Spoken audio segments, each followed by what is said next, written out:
And let's just spell it out for you. ECHOPLEX. They only cared about Facebook prison.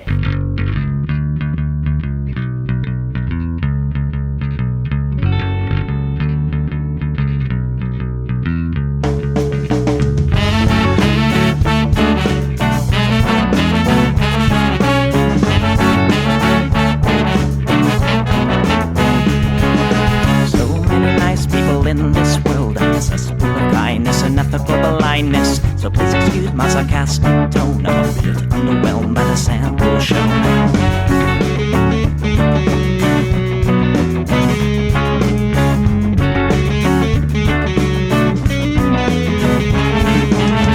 Mr. Piss-drunk fraternity guy, you got my asshole bloodshot eyes. Get drunk and fight every night. Idolize Bradley, belittle women's rights. Homophobic, racist, and don't give a fucking hey. Do you think you can drive a bigger truck? So wear your baseball cap to decide to let everyone know that you're a nice guy. So cool, we're so impressed. Lots of chicks in a barrel chest. Cause you're a real man. Punch for punch, gonna piss in your face while you're passed out drunk.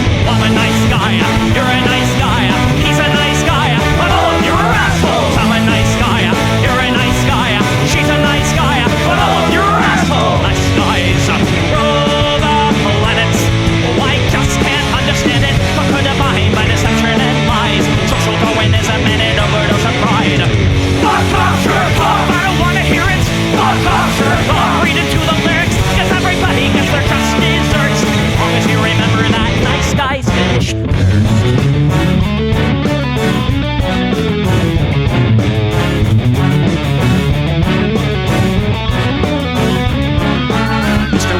You're next on the list. Such a nice guy who speaks through his fists. Prick with a penchant for messing with heads. A broken nose for dinner and breakfast in bed. Alcoholic, paranoid, and suicidal too. But you'll probably kill her before she gets away from you. She lives in a blue, letting cry.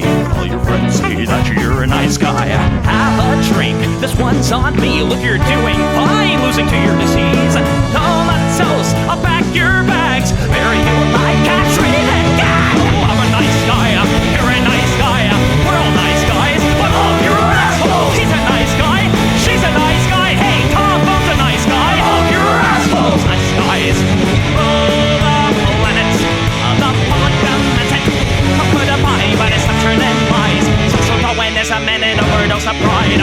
Fuck off, jerk off. I don't wanna hear it. Fuck off, jerk off. Read into the lyrics. So let the parties will quench your thirst. As long as you remember that nice guys finish first.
Everybody, welcome to the Plex. We do the show live every Sunday. I don't know why I say we. I do this show live every Sunday at 7 p.m. Pacific, right here on Twitch. That's twitch.tv/EchoPlex Media. It's also simulcasting to YouTube and Facebook, but it's not like people watching there have a lot of friends to chat with. So best place to watch is Twitch. If you want to support this project, you can do that at eplex.store, pick up some merch, or get a monthly membership. With a monthly membership includes some discounts on the merch, and of course, all the podcasts that you might be listening to on Spotify, Apple Podcasts, etc. You get the entire audio and video capture of the show, including the post game, sent to your email the next, I would say morning, but that's a lie. That would be the afternoon. You can also get the full show at Patreon, patreon.com/EchoPlex. And I don't know, you can go to the website and click the support tab. That's echoplexmedia.com, and you can find other ways to support this project there. Of course, telling your friends and your enemies about this show also helps. I'm Producer Dave. You can find me on Grindr, and this is what the people want. I don't hate the cops. There's a person inside when the truncheon stops. Oh, don't hate the cops. Oh, when the raiders come, who will protect the shops? Don't hate the cops. They're a sensitive bunch if you don't stop throwing your rocks. Snap, crackle, pop is the sound of a taser. Your body drops. Don't hate the cops. Oh, don't hate the cops. Don't hate the cops. Oh, don't hate the cops. Like your local police, 'cause they don't do nothing wrong. Like your local police got rid of the corruption and the racism is gone. They've been keeping the peace, keeping homeless folks out of the parks and malls. Got a cure for your social disease. Follow the law, don't hate the cops. Follow the law, don't hate the cops. Follow the law, don't hate the cops. Follow the law, don't hate the cops. Follow the law, don't hate the cops. Put your hands above your head and show you're not afraid. I'm the fearless judge that your skin color's gonna get. And if you die before the sun comes up, the paperwork will take forever. Well, it might have worked out a little bit better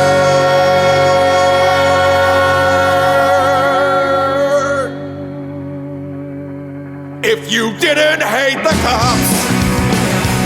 'Cause they don't do nothing wrong. Don't hate the cops. You can't blame them for just doing their job. Don't hate the cops.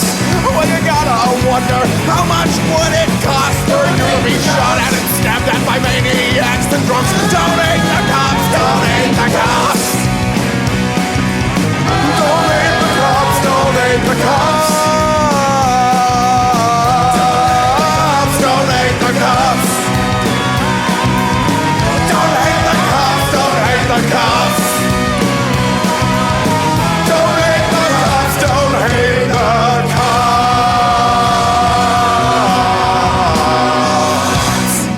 All right, we have kind of a short, I guess, docket this week. It's only 2 pages, so we'll get right to it. We'll do a lot of red light content this week, I suppose.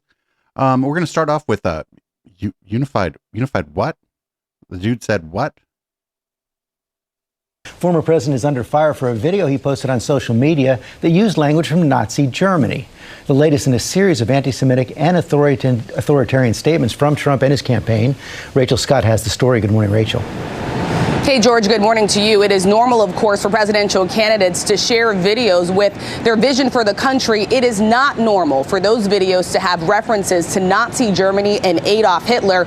The Trump campaign tells us this morning that this was a video that was shared by a staffer while the former president was in court, saying that staffer missed the reference. But as of this morning, that video has not been taken down. Former President Donald Trump sparking backlash this morning after a video posted to his social media account seemingly suggests there will be a unified Reich if he wins the 2024 election. Donald Trump wins. What's next for America? Those words are largely associated with Nazi Germany and Adolf Hitler's Third Reich, another name for his Nazi regime. The 30-second video features hypothetical newspaper articles of Trump celebrating a victory in November. That phrase appearing 3 times, including under the headline, "What's Next for America?" It includes references to World War I, citing German industrial strength and peace through strength. Another headline suggesting Trump would reject globalists, a phrase often used by the far right as an anti-Semitic slur. In a statement, Trump campaign's press secretary says this was not a campaign video. It was created by a random account online and reposted by a staffer who clearly did not see the word while the president was in court. But the campaign has not deleted the post, and it's not the first time Trump has used language similar to what Adolf Hitler once wrote. Just months ago, he declared immigrants are poisoning the blood of America. They're poisoning the blood of our country. That's what they've done. This morning, the Biden campaign issuing a statement saying Donald Trump is not playing games. He's telling America exactly what he intends to do if he regains power, rule as a dictator over a unified Reich. The Biden campaign calling this a pattern, noting in their statements that the former president had dinner with a white supremacist 2 years ago, and one said that there was very fine people on both sides after the white supremacist rally in Charlottesville. We have asked the Trump campaign why this video has not been taken down. We have not heard back, Robin. All right, Rachel, our thanks to you. Well, yeah, they're not going to respond to you. So, yeah, the way this works is you disavow, but then don't pull the fucking video down because, like, come on, that's exactly what I mean, if I'm not me, like, I'm not running for fucking president and I don't like agree with those kinds of messages, but the way you do it is you try to play both sides. I don't think that there's like a significant number of people who are Nazis in this country, but I think that there are enough people who think it's fine and think it like triggers the libs or whatever to use that kind of messaging that it's worthwhile maybe for him to shore up the support among those people and hope that they get out and vote, because this election isn't going to be decided by popular vote. It's going to be decided by a few thousand votes in a few states because of the fucking electoral college. And this is all kind of calculated. I don't like the way the system works, but you know, this is how they're going to do. Up next, we got Scaramouche. In 2020, in May of 2020, when Donald Trump was president, over 100,000 Americans had died of COVID. Why isn't the Biden campaign focusing on the first few months of 2020 and the numbers of people who died of COVID when the then president of the United States was telling people, just go drink antifreeze, it'll go away. Summer's coming, it'll go away. So again, I can just give you my opinion on that because I'm not close to their campaign, but I think that's a tough thing to say, because a lot of that stuff was outside the president's control, and the president himself, meaning President Biden, knows some of that stuff is situational. We can personalize it onto President Trump, but I don't think they want to do that any more than they want to take personally the inflation. If Donald Trump was president of the United States today, this would be Trump's inflation. We have a tendency to personalize onto presidents what is in fact cyclically situational. And I don't think Mr. Trump, Mr. Biden, you pick the president, you know, look, were things mishandled? Certainly. But that was a really tough period of time in the United States. I don't think they want to go there. Anthony, I would say he did lie to the American people about the existence of COVID for quite some time. And if you listen to the tapes that Bob Woodward took, well, that's different. People died. Talk about, we'll talk about the lies. You know, he's been in the courts, Mika, they say that he's a rapist. You have 12 people in a civil court, not a criminal court, that said that he is a rapist. I would be talking about things like that. The lying, he's been defined as a rapist by a civil jury. Those are the things I'd be bringing up over and over again. I think the deaths, or something that I think they're probably trying to be careful of. The lying, no question. The other facts about him, no question. Pound him every day on those facts. So that's actually, I mean, it's right in a way, but it also kind of doesn't matter. Like, I don't know if that, like what I'm saying here, if I'm like even sure how to say what I'm saying here. It doesn't really matter whether or not it's right to like blame the president for the deaths. If you think it's going to land, then fucking do it, because it's a fucking election. It's not like, it's not like a, you're not submitting a paper for fucking scientific review and shit. But I just, anytime Scaramouche is in the news, I kind of like Anthony Scaramucci. I would like to interview him. Good for him. Good for him. And good for him for staying relevant and staying on TV. I hope he's doing well on, what is that website that, I hope he's doing well on Cameo. Up next, the Libertarian convention was this weekend. I found out from chat that we have we have a nominee for the president of from the Libertarian Party. It's somebody whose name you don't know, you don't care about, and you're going to forget about pretty soon. But let me tell you, they weren't happy that the former president was speaking there. Tell Donald Trump to go fuck himself. Hear, hear! Yes! Standing ovation for that. We are a libertarian convention looking to nominate libertarians. We do not need to give that time to non-libertarians. This is not a GOP cuckolding convention. Fucking nobody today and nobody to root for. Wow. Yeah, fucking nobody to root for here, but I'm here to watch the shit show. There's so much more of this. Here is I think this is just a different angle of the same thing we just watched, but we'll watch it again. Fuck it. We'll watch it again.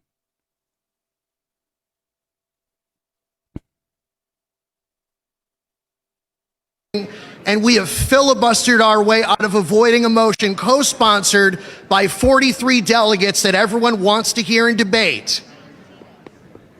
Mr. Dosbach. Oh my God. Well, point of order.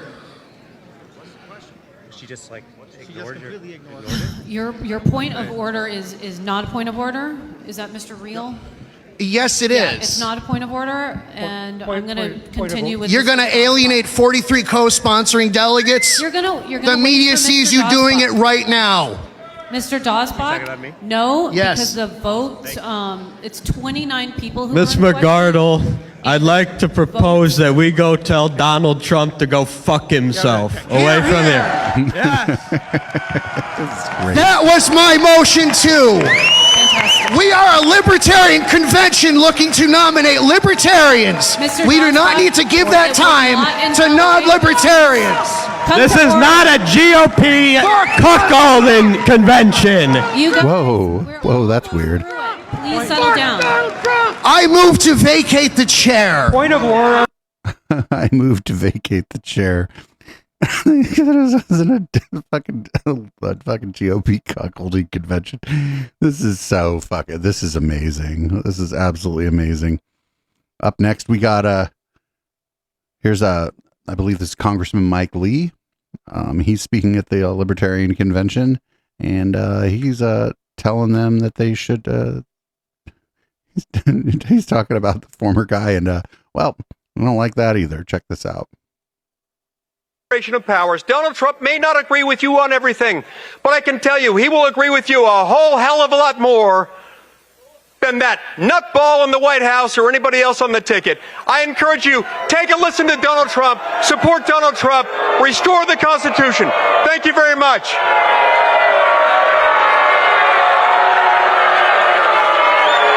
Boo.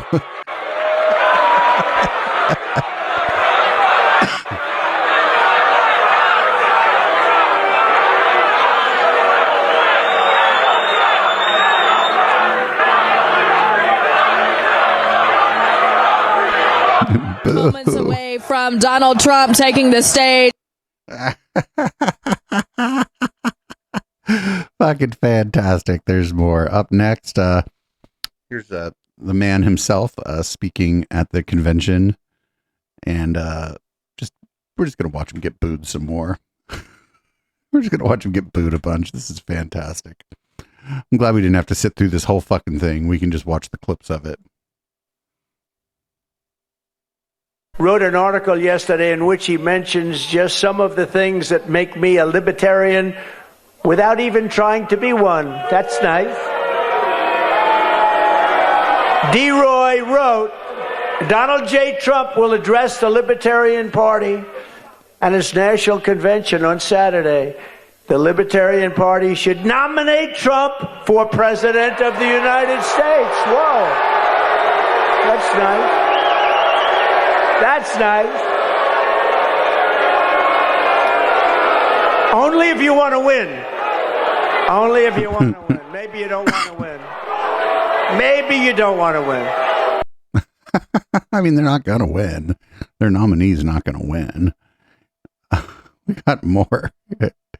Here is more of his speech to the Libertarian Party. Every time he mentions himself, they just fucking boo. It's so fucking amazing. He could have just run as a libertarian in 2016. Wrote an article yesterday in which that's the same clip. Sorry about that, everybody. Things that make me a libertarian.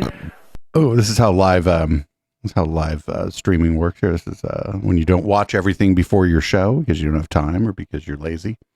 Here's him saying they're going to get maybe 3%, which that's actually pretty optimistic for the Libertarian Party. I don't think they're going to get 3%. That's nice. That's nice. Only if you want to win. Only if you want to win. Maybe you don't want to win. Maybe you don't want to win. Thank you, D-Roy. Thank you. No, only do that if you want to win. If you want to lose, don't do that. Keep getting your 3% every 4 years.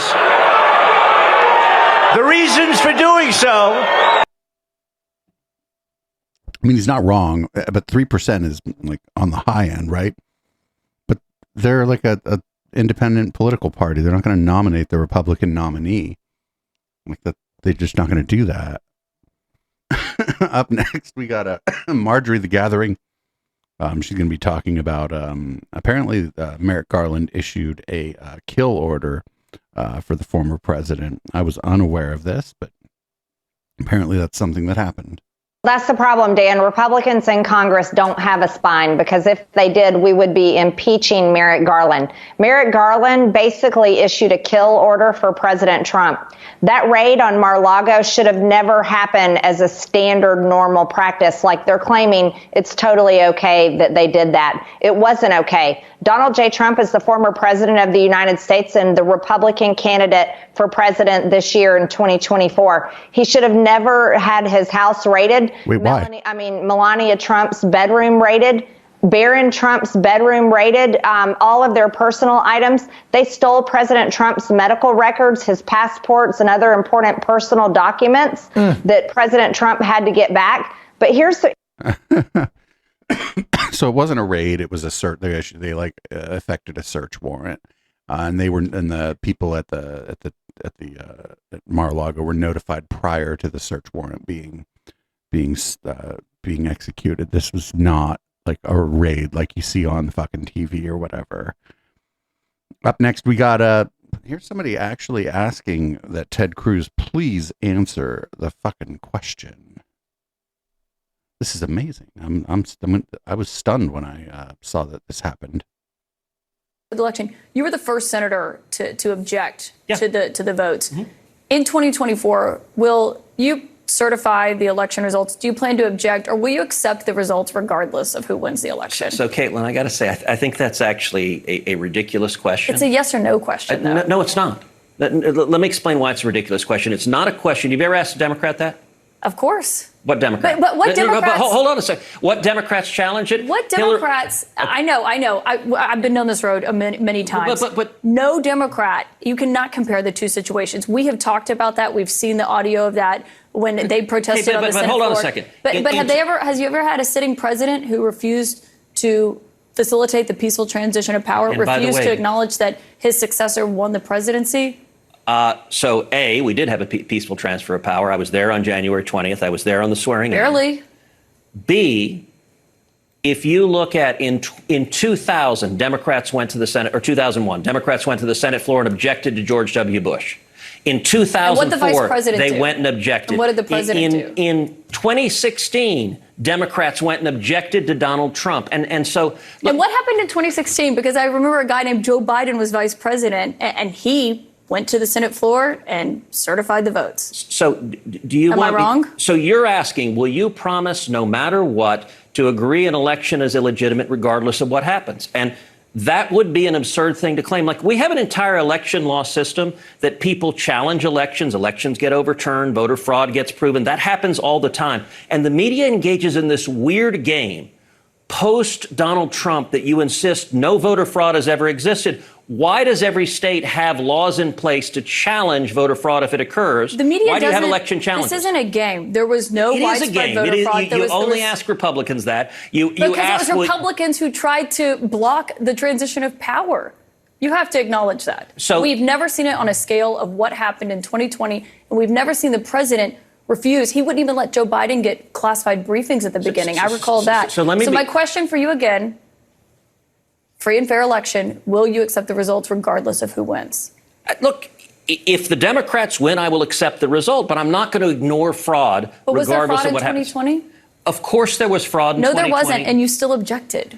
Oh, you know for a fact there was zero voter fraud. Really? What's your basis for that? Show me your evidence. We've spoken with Governor Kemp. They did 3 hand recounts in the state of Georgia. The director of CISA said that it was the safest, most legitimate election. But in you're United saying zero States voter history. fraud occurred. That's what These you are just said. Nothing that would have changed the outcome Okay, of that but that's a election. different statement. But no, it's not. Because if yes, it wouldn't it have is. changed You the said there was no voter fraud. there was no voter fraud that would have changed the outcome of the election, and you know that, Senator. So what I know is that what I stood on the Senate floor and objected, what I called for, I'll tell you, I wrestled with what to do in that circumstance. And the reason I wrestled with it is because I think there was significant voter fraud in 2020. And You wanted the 10-day commission, I know. But was there voter fraud that would have changed the outcome of the election? But do you know why I wanted a 10-day commission? Because I tried to look, I'm a Supreme Court litigator. I argue cases in front of the Supreme Court. I know. I tried to look through history and precedent, and the best precedent I could find was the election of 1876. 1876 was between Rutherford B. Hayes and Samuel Tilden. And what happened there were serious allegations of voter fraud, and Congress didn't throw its hands up and say, you know what? CNN demanded that I accept the results no matter what, so ignore the fraud. I got to go. But hold on. What did Congress do in 1876? How did the president handle it? What did Congress do in 1876? Senator, I have to know. You can't I'm answer asking yes a or question. No to this question. I'm asking a question. What did Congress do in 1876? You can't answer yes or no to this question. And Republicans. Can you answer my question? Why are you refusing to answer my question? I'm conducting the interview with all due respect, Senator. Ooh. Let me ask you. More people need to do that. They just need to be like, I'm sorry, I'm conducting the interview. You're the person being asked the questions. It's Republicans have fucking twisted YouTube debate bro brain, dude. themselves in knots. It's I'm just not a yes or twisting no myself. question. I'm answering your question. You just don't like my answer. And what's your answer? Is it yes or is it no? So in 1876, what Congress did is it appointed an election commission. It consisted of 15 people, 5 House members, 5 senators, 5 Supreme Court justices. The election commission was charged with studying the evidence and making a determination of what voter fraud occurred, and that determined the winner. And what I called for in 2020 was to do the same thing, appoint an election commission, and 11 senators joined me. Senator, with all due respect, after it had been thrown out of many courts, after the Attorney General Bill Barr, because there was no basis for those court cases. No, so that's actually Senator, not. with all due respect, okay, you asked me a question. Do you want me to answer it? And you didn't answer the question. Yes, I did. Court cases were thrown out. Hold on a The Attorney second. General said there was no widespread fraud. You're not clearly answering the question. I want to thank you for that. What question am I not? I'm answering every question. I think the country would have been a lot better off with a determination of what evidence of voter fraud there was that occurred, and instead the media didn't want to hear it and insist voter fraud never occurs. You ought to go back and look at the Carter Baker Commission. It was the Attorney General, and my question was about it was the media. It was CNN that relentlessly pushed that propaganda. And by the way, never propaganda? That there was no widespread fraud in the election? That voter fraud doesn't exist, and anyone who says it does is wearing a tinfoil hat. That is propaganda. And by the way, you never asked Hillary Clinton this. You never asked Stacey Abrams this. You never asked Al Gore this. With all due respect, and every Senator, one of them said the Republicans who won were illegitimate. I haven't had any of them on my show. We'll talk to them, but I don't remember there being a president who was refusing to turn over the transition of power and facilitated it. And Trump didn't either. Joe my Biden question was about became 2024. president. You did not answer it. Let me say a final Senator point Ted for you. Cruz, You we're said out of they time. haven't come. Thank you very much, My Senator opponent, Ted Colin Cruz. I like this. We're out of time. You just cut him off. Fuck yeah. Thank you very much. Much more. Like, that's how you have to handle this. I know that like one of the problems in like TV journalism particularly is like the access, right? Like these people want access, but that was handled pretty well. So he was doing a bit of a Mott and Bailey, right? He was suggesting that there was widespread voter fraud, and then when then he would back off of that position, right? The harder to defend position, and go with the easier to defend position, going, well, were you saying there was zero voter fraud? And what they mean voter fraud, it's oftentimes it's like somebody who maybe thought they were eligible to vote and then they weren't because maybe they were a felon. And then in the state they're in, they're fucked up states where after you've served your time and done your probation, parole, or whatever it is, paid your fines, you still can't vote. And some of those people maybe didn't know that. There are people who vote from the wrong address because they fucking moved from their parents' house and they didn't know that they actually have to vote from their current address, or it's like the votes. It's not fraud really so much as it's like a mistake and they're ineligible to vote. These are the kinds of things the vast majority of the time when votes get thrown out for reasons that these people would call fraud. It's just people making mistakes, because people make mistakes. People fuck up. People don't understand the voting process. Not everyone is so civically engaged. And so these things do happen, but they're minuscule, and there's never been a case where these things happening would have turned an election, like not a presidential election. I mean, there might be cases where these would turn some local election because much smaller amount of people voting, but that's not what they're talking about. And so good on the interviewer there. I forget her name. I know that like when she first got to CNN, a lot of libs were mad, kind of because she's like a conservative, or I think she's a conservative. But she was asking good questions, and I like how she was just like, oh, right, well, you're not going to answer our questions, I guess. Thank you for coming on my show. That's like how you kind of got to do this. It's fucked up, and you probably do end up losing access, but that's the way it goes. Up next, I didn't know Ben Carson was still alive, much less allowed to go on TV, but here we are. You know, several Trump allies on that very point have been asked this very question about the country and saving the democracy, or public if you can keep it. Some have given a definitive answer, others have not. So I wanted to give you an opportunity to have your say.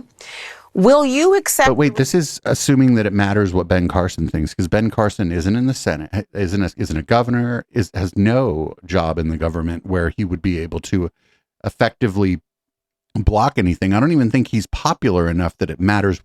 Like, you know what I'm saying? I don't think he has a big enough...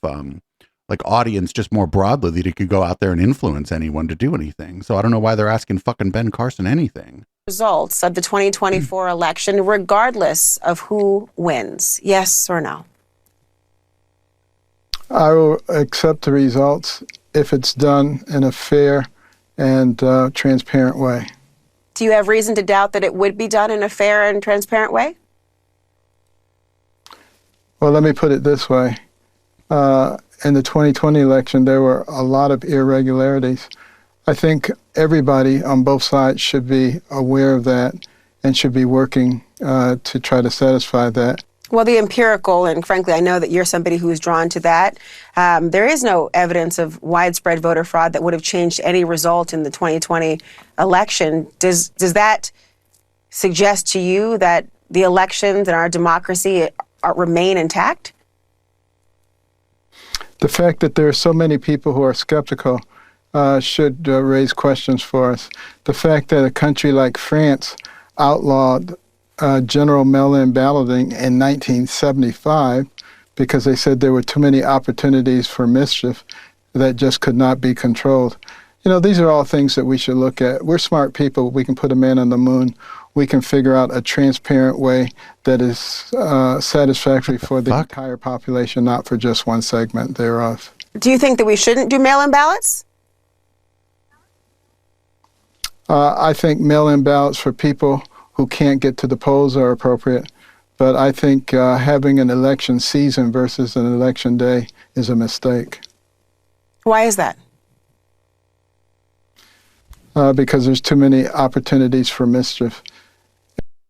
I think that actually, and I know it would be hard to staff up for this, but I've never liked the idea that there's just one day if you have to vote, if you're going to vote in person. I've never liked the idea you should be able to, like, Monday, like a Tuesday or a Wednesday through Saturday, you should be able to go to the polling place. Maybe there's different polling places open. Like, you're not able to do it all those days, but there should be more than one opportunity to vote in fucking person. I've never liked that at all. I also think if I can do my banking on my phone and transfer large amounts of money, I don't know why you shouldn't be able to vote on your phone with some kind of like thumbprint or something. It was all very dumb. And yeah, I like that his use of the word mischief is very funny there, right? I wish he would have just said fuckery. That would have been more fun. Up next, we don't cover this a lot, but I did think this was interesting. George Snuffleupagus has interviewed Benjamin Netanyahu and actually asked him about the allegations of war crimes in Gaza. So let's see how that went. We have Israeli Prime Minister Benjamin Netanyahu in the wake of the top prosecutor for the International Criminal Court seeking an arrest warrant that alleges war crimes in Gaza. I want to bring in the Prime Minister right now. Mr. Prime Minister, thank you very much for joining us this morning. You've been accused of using starvation as a weapon of war. I know you've called that decision by the prosecutors outrageous. The prosecutor responded to that yesterday. I want you to listen to what he had to say. Israel has every right not to give succor to Hamas. That is not contested. Israel has every right and indeed an obligation to get hostages back.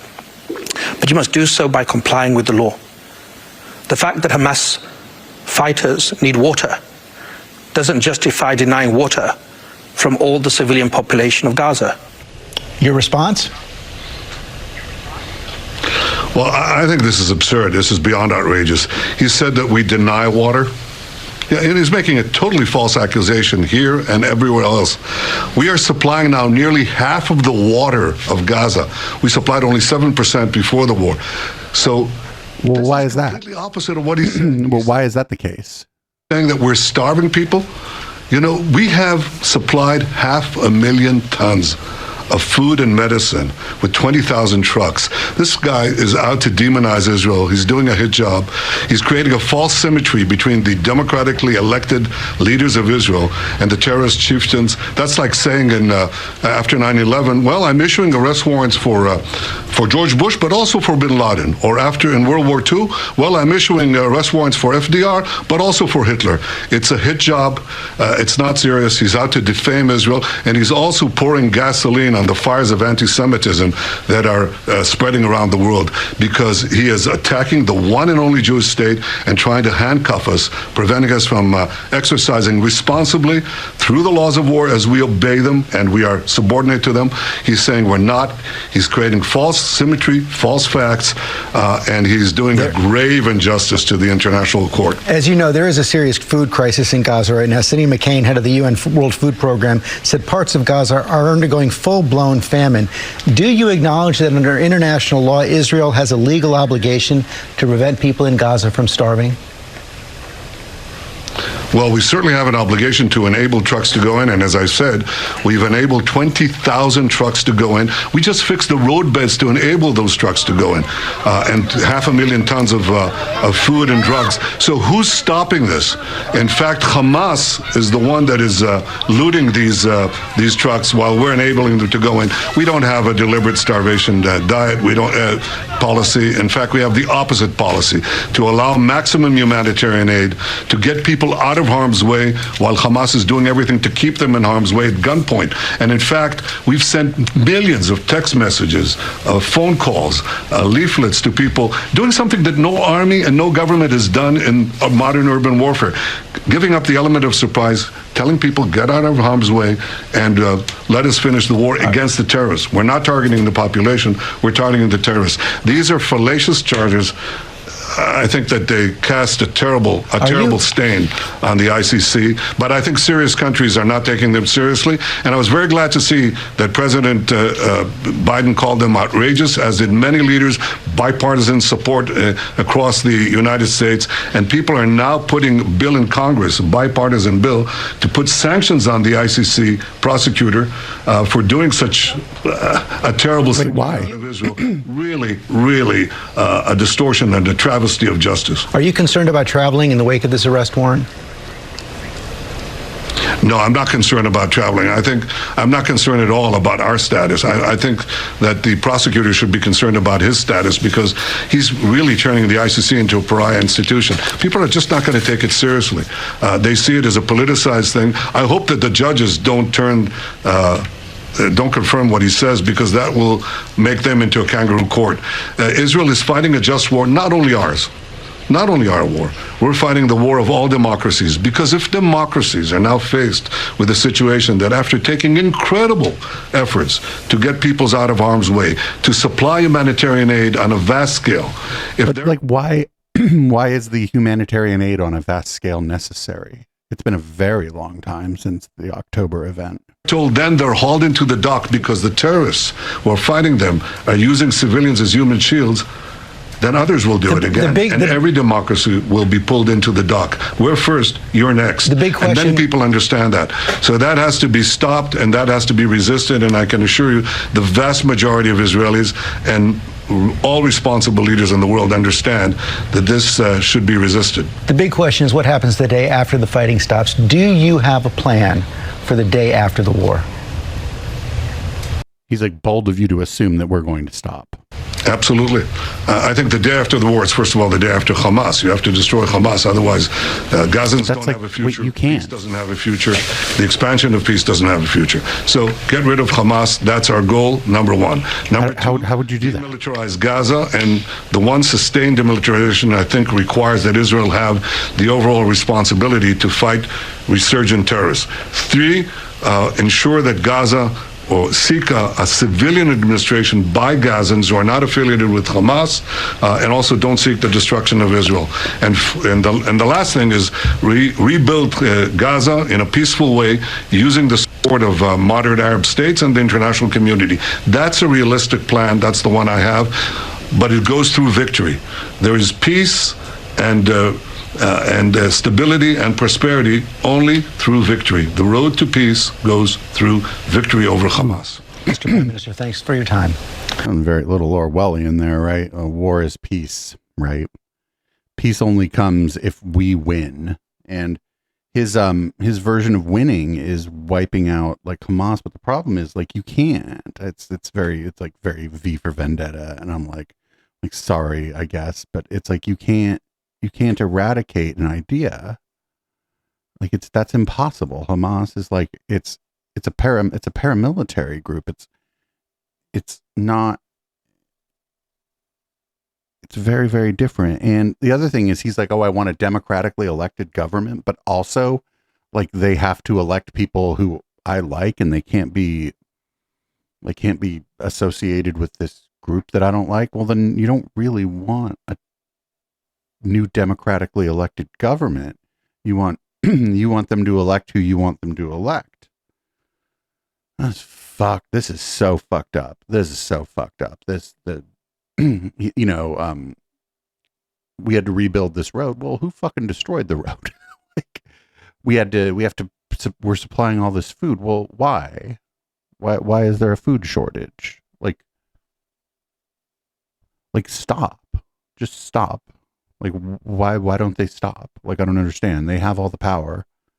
They have one of the most technologically advanced militaries in the world. The war ends when you stop.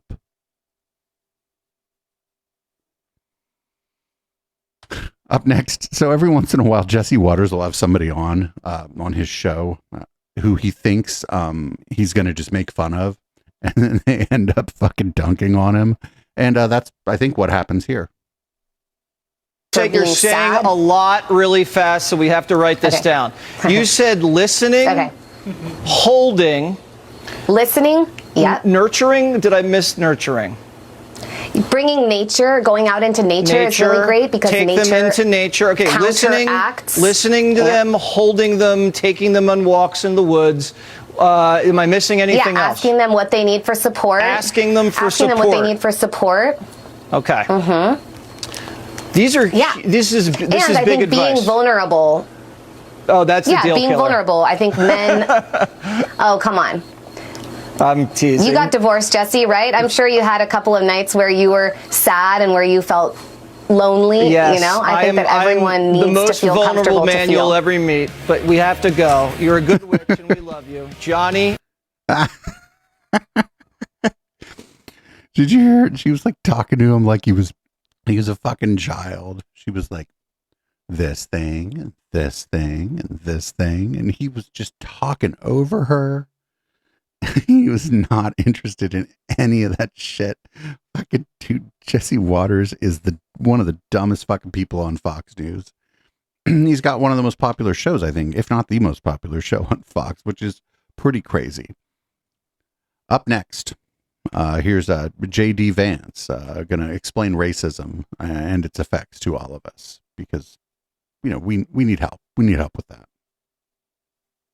Here's I think the most destructive part of this entire victim mentality that you see taking over the Democratic Party and represented in Biden's speech, Larry, is I think one of the healthiest things, the best things that we can tell our young people is, whether you were dealt a great hand or a crappy hand, you should feel gratitude. Nobody is made better by feeling like they are a victim and they are owed something. We got to tell people to be thankful for what they have, whatever it is they ultimately got. And I think that's just such an important lesson that all leaders should be teaching. Joe Biden, unfortunately, is teaching the exact opposite. Yeah. Oh, we should just tell everybody to be thankful no matter what their lot in life is. Just be thankful. Just everybody be grateful for everything. That's really dumb. I'm curious what Kudlow said after that, but I feel like Kudlow didn't really say anything interesting after that. That's probably why it got clipped there. Up next, here's Fox is the 5, which is, I thought it was because there was 5 people, but apparently it's because it's on at 5. I don't know. Anyway, they were talking about the district attorney in Portland, Oregon, and Greg Gutfeld just couldn't help himself but to decide to talk about trans people, which is, I guess, pretty dumb. This isn't working. Oh, there it goes. Okay. The live show, everybody. Things don't always work correctly. Here we go. You look at crime, immigration, identity politics, you see a pattern emerge. Without a self-policing mechanism, a governor, within a party, the entropy of disorder unfolds continuously. With crime, thanks to no cash bail and decriminalizing theft, it went in one unstoppable decline. Immigration, demonization of border policy, you see a decay in one direction. Identity politics, through the fallacy of the victim mindset, we have grown men identifying as women in women's sports and in women's prisons. So, what? Okay, that doesn't have anything to do with like the problems in cities. I guess that's where the transes live, but it doesn't have anything to do with any of the problems that happen in cities. It's so fucking crazy. These people are so fucking crazy. I don't know, like, I don't even know at this point, like, short of like everybody being just like them, what would make them happy. I'm just completely unsure. In addition to the Libertarian convention, did y'all know that there was also a Texas Republican convention? We're not going to play a lot of it, but here's a clip that I thought was a little bit interesting. We are in revolutionary times today. Over the last 50 years, the Communist Democrat Party has taken over our primary education system, our colleges and our universities, our entertainment industry, and our state and federal bureaucracy. Now is the time to engage and to go on the offensive. We are so lucky to be alive right now. We get to fight the battle to reverse the socialist revolution. Oh, well, there we go. I thought about pulling more clips from that, but it was just real bad. Now, if y'all remember, we sometimes on Public Comment, our show where we watch like local government meetings, sometimes in Maricopa County, we see people up there complaining about what's going on in the Republican Party at the Central Committee meetings, which for us, we were like, well, why is this the county's business? Well, apparently in Arizona, I guess the county has something to do with appointing with like verifying the appointment of the members of the party central committees. Apparently the Democratic Party in Maricopa County just kind of has their shit together and isn't doing stuff like this. You're a fucking asshole. We're not listening to it. Get your head out of No, you. No more rhinos in this place. No, you shut the fuck up. No more rhinos in here. He's got a motion. I have a motion. Oh yeah, you want to do it? I have a motion. You want to do it? I have a motion. You want to fucking go? Keep an emotion on the floor. This is so funny. Like This is why this kind of stuff is why I guess we've been seeing when we watch the Maricopa County Board of Supervisors, we've been seeing people come in and like whine to the Maricopa County Board of Supervisors because every time they have like a meeting, like a central committee meeting for like the different precincts, I guess it's like a shit show like that. And so they're like going in and tattletaling to the fucking Maricopa County Board of Supervisors about it. But I don't think there's much the Maricopa County Board of Supervisors can do about what we just watched there. So we got a couple palate cleansers this week. Here we go. This is this one's about can I interest you in a one night stand? This is so funny. I was wondering if any of you would be interested in one night stand. We don't know. Job. Oh my Would you be interested? God. No. You know, you can have my cock. I'd have to give you a cream pie, though. No! You want a cream pie? Oh, what a nice guy. What a nice guy. And those people were like, yeah, that's very, very funny. I'd never thought about that. Just carrying around a nightstand and being like, how about one night stand? Super cute. Up next, we got the best sport ever. I didn't know this, but apparently there is a pillow fighting championship. I don't know if any of the people here are from the Bay Area, but there used to be like a big pillow fight in Union Square. I think it was on Valentine's Day that they'd do the pillow fight in Union Square. This isn't nearly as cool as the big pillow fight in Union Square, but look, they've got like a ring. They got like a ring and everything. This is fantastic. Sign me the fuck up.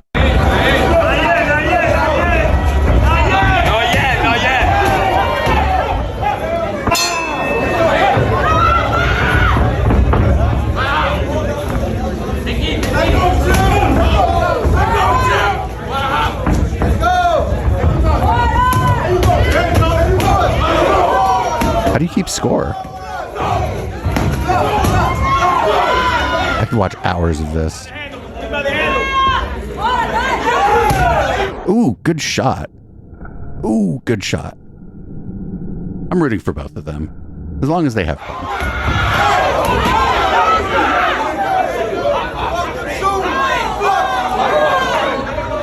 Get him off, get him off, get him off.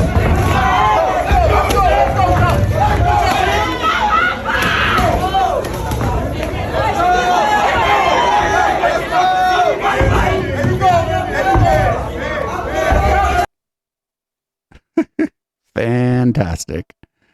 I like the pillow fighting championship. It's way better than the MMA. So those were our two palate cleansers. That was totally fun. Up next, we got how to be a trad wife. Apparently these are like two like influencers who were in like some kind of traditional style relationship, and they have a podcast. I've been seeing a little bit of them over the last few weeks. I don't remember their fucking names, and I don't care. But here's, I guess, how to be a trad wife. I wouldn't have let you walk out until my point was conveyed that you do what you're supposed to do, whatever I tell you to do, because that's your job, is to submit, do it with a smile on your face. I don't care. And I wouldn't have let you leave. I would have, you would have had to eat whatever mean things I would have said. And then the job would have got done. And then afterwards, after the cooling down process, I would have, repented to God and smoothed things over with you for the sinful behavior. That's how things would have went down. Whoa, that's a fucking strange fucking conflict resolution strategy. Girl, get out of that relationship. My fucking God. All right, up next. So apparently there's a place called Millersville, Tennessee. The police chief there is apparently fucking pilled. Here's a local news hit about that. Investigative reporter Phil Williams first came across Sean Taylor's wild conspiracies while investigating controversial Franklin mayoral candidate Gabrielle Hansen. Now Taylor has emerged as a player in another local drama, this one playing out north of Nashville.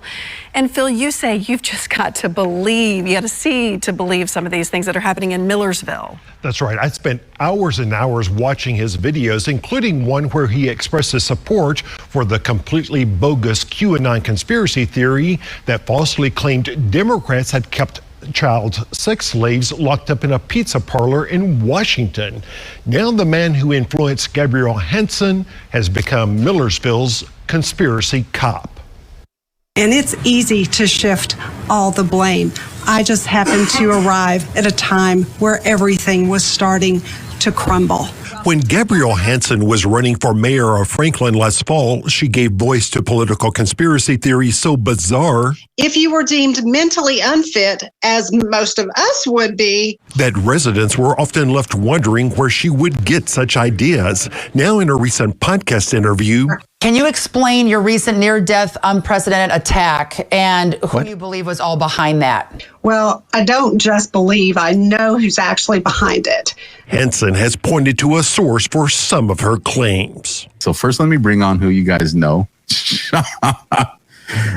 Sean, it looks like you're prepared for something, man. What's up here? This is Gabrielle Hansen's source. We discovered hours and hours of videos where Sean Taylor has appeared on podcasts associated with the widely discredited QAnon conspiracy theories. As I found out that it wasn't just district attorneys, I found out it wasn't just judges. I found out that it went a whole lot higher than that.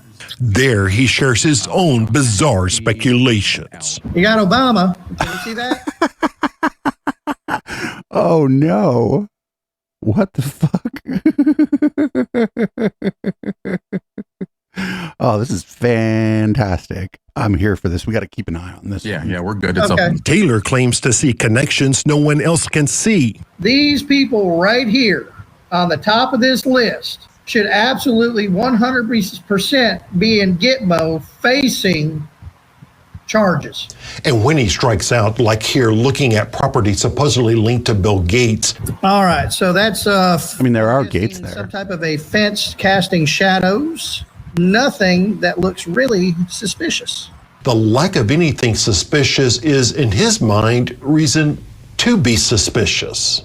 And when I don't have anything that looks suspicious, that makes me think something's up. Sir, this is about a criminal investigation, and we cannot discuss it. Now Taylor has landed in Millersville as assistant police chief, promising to root out the corruption he sees there. A self-described gypsy cop, court records show the conspiracy theorist has bounced from town to town, sometimes keeping a job for just a few months at a time. And every time that I will go to an agency and start digging, they will always, as soon as I start showing them everything, they shut me down. Which is why we wanted to ask the Millersville assistant chief about those claims. Yeah, we'd like to talk to you about some of your conspiracy theories. All right, well, have a good day. Taylor claims that he's uncovered a vast criminal conspiracy that involves former President George Bush, Bill and Hillary Clinton, former Vice President Al Gore, billionaires George Soros, Bill Gates, and Warren Buffett, along with U.S. Senator Marsha Blackburn, former Senator Bob Corker,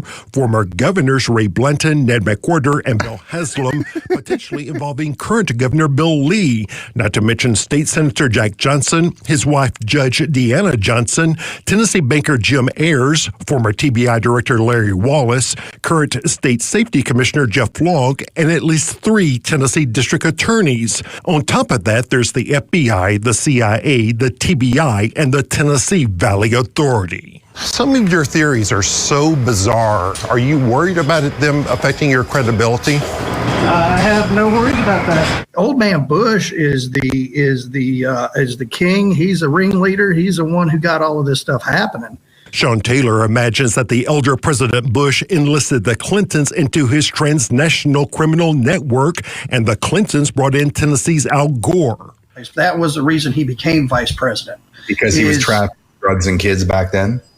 No Because kidding. he was involved in it. His family was involved in it. They were steeped in it for generations. Oh, yeah, this is fucking pilled. Were they hiding him under the Getty? There's also the murder of 20-year-old Holly Bobo in 2011, which he blames, without any evidence, on Al Gore and banker Jim Ayers. Yeah, Al Gore, you're a piece of shit, just so you know.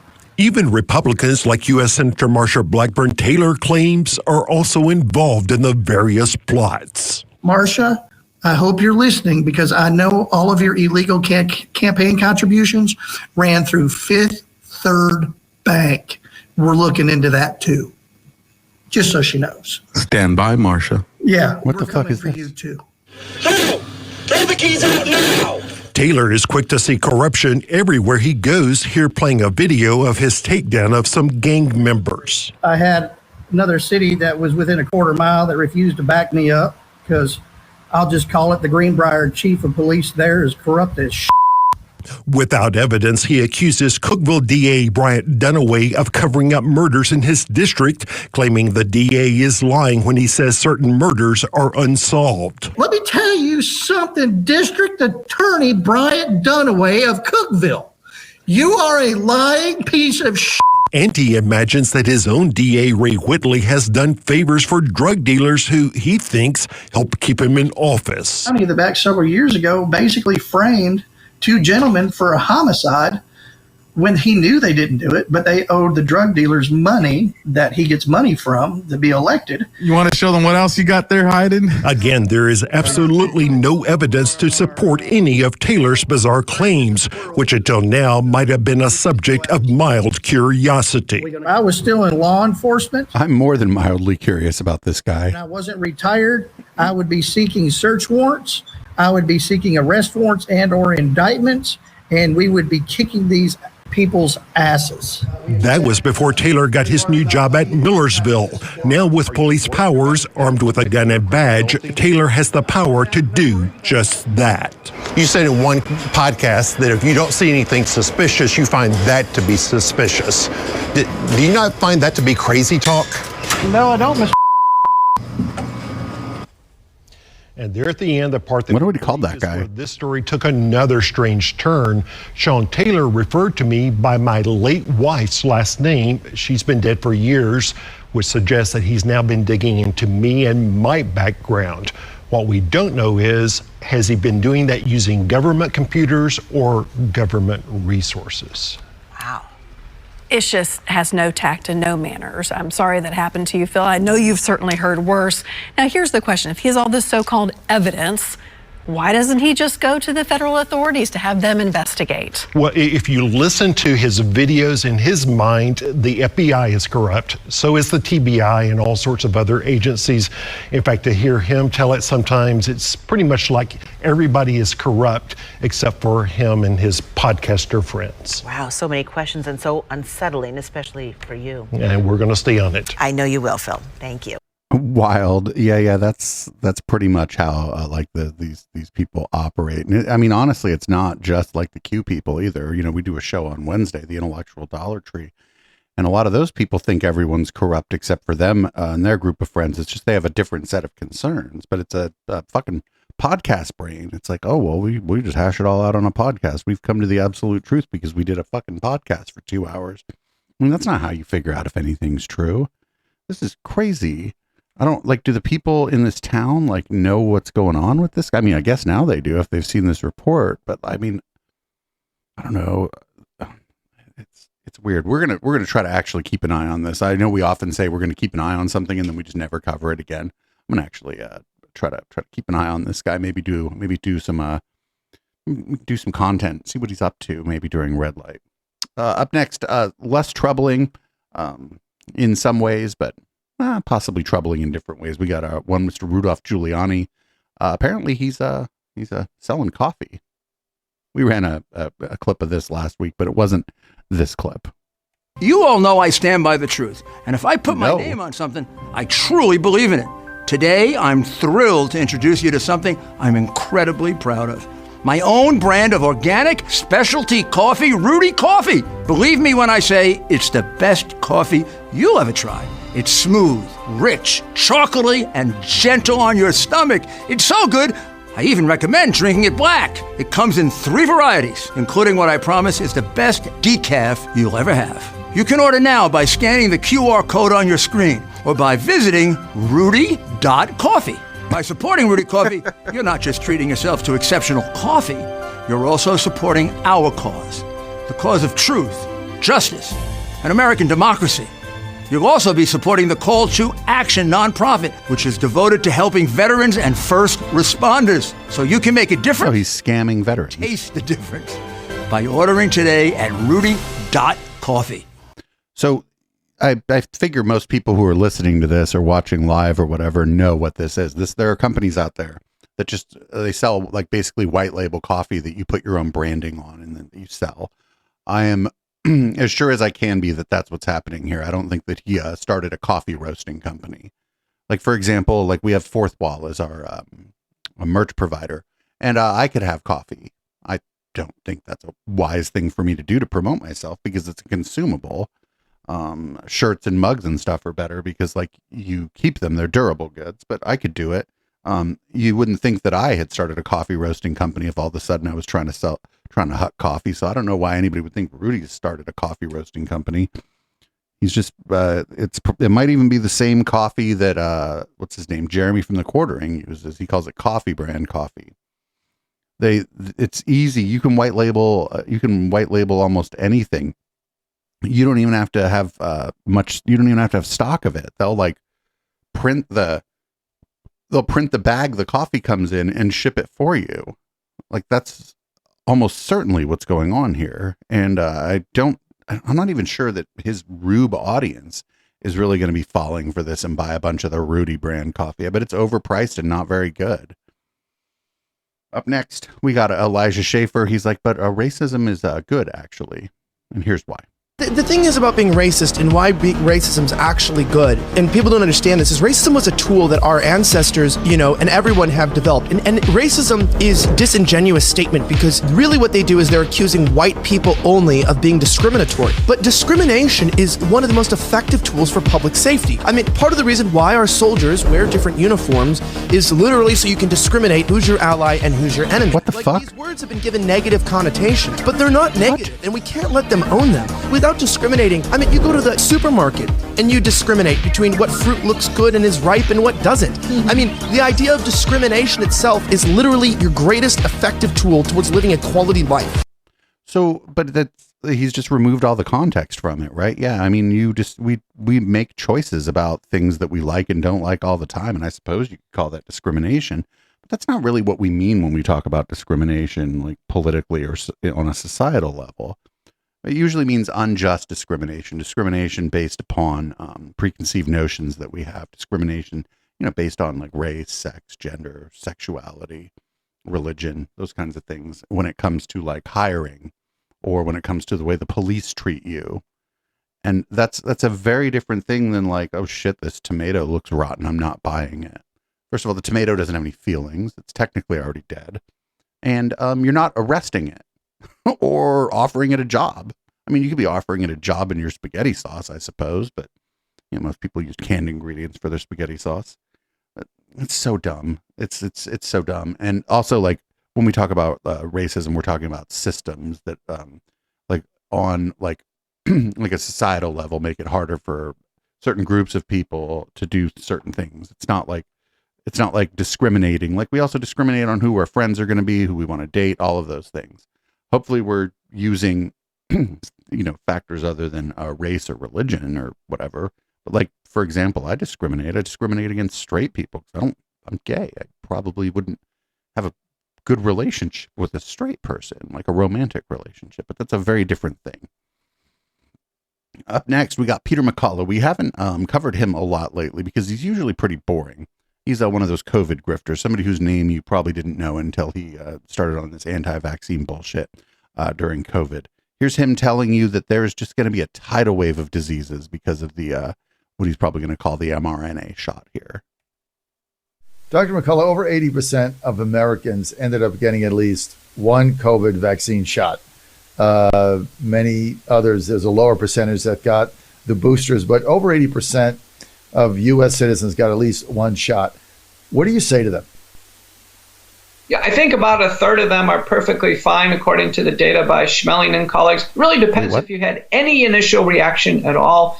Those had a mild reaction, they're probably okay. But from our CDC VSafe data, we think about 7.7% of Americans could be in big-time health trouble. That number may seem small, but when you apply it to the population, it leads to a large number of individuals. These individuals need to seek doctors who are actively working in the vaccine injury space. My practice is almost exclusively that.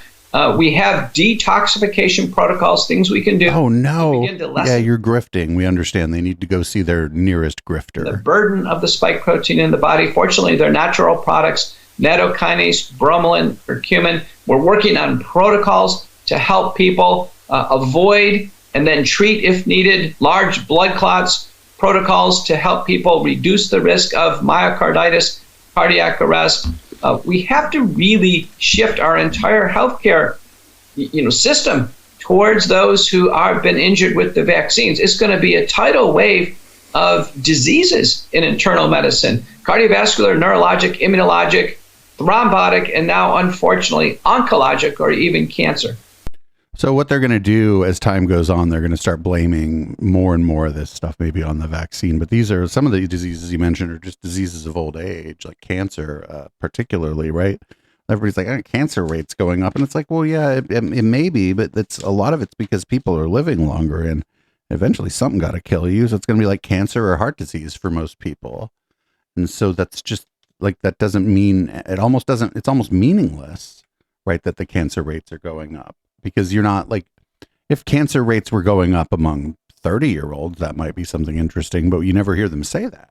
They're always just saying, and it's not this particular clip, but they're always talking about how like, oh, all these diseases are, becoming more prevalent, but it's like, well, these are diseases of old age. So people are getting older.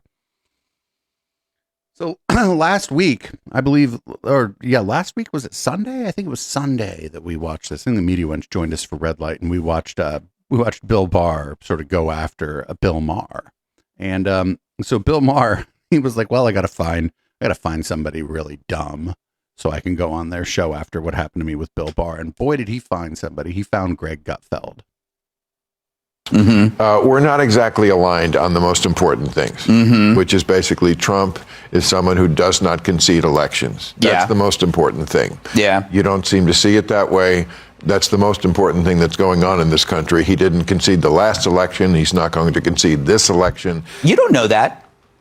You don't see into the future, Bill. I don't see your crystal ball. Yeah, I did, because I was the only one who was talking about that way back when. And everybody said, oh, you smoke too much pot. Turned out I smoked just the right amount of pot. There's no right amount. But can you really picture this guy going, you know what? I lost. That's it. He did. He left. He left because he had to leave, because he couldn't. Yes, but that's how it works. Well, what do you think he's going to board up the White House? Pull a straw dogs with Dustin Hoffman? Well, last time he thought the other Republicans would back him up when he called that guy in Georgia and said, "I need 11,000 votes. I want you to find." He said find.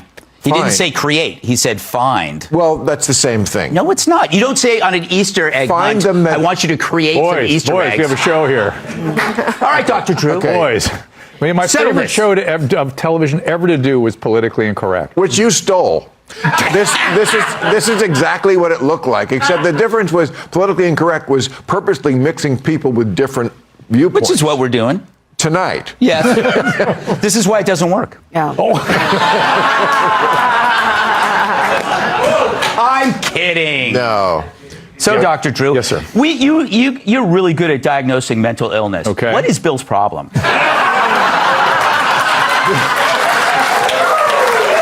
Bill was like, fuck, I got to find somebody dumber and less funny than I am. I know, I'll go on the Gutfeld show. Wow. I feel like Tom Brady. Let me.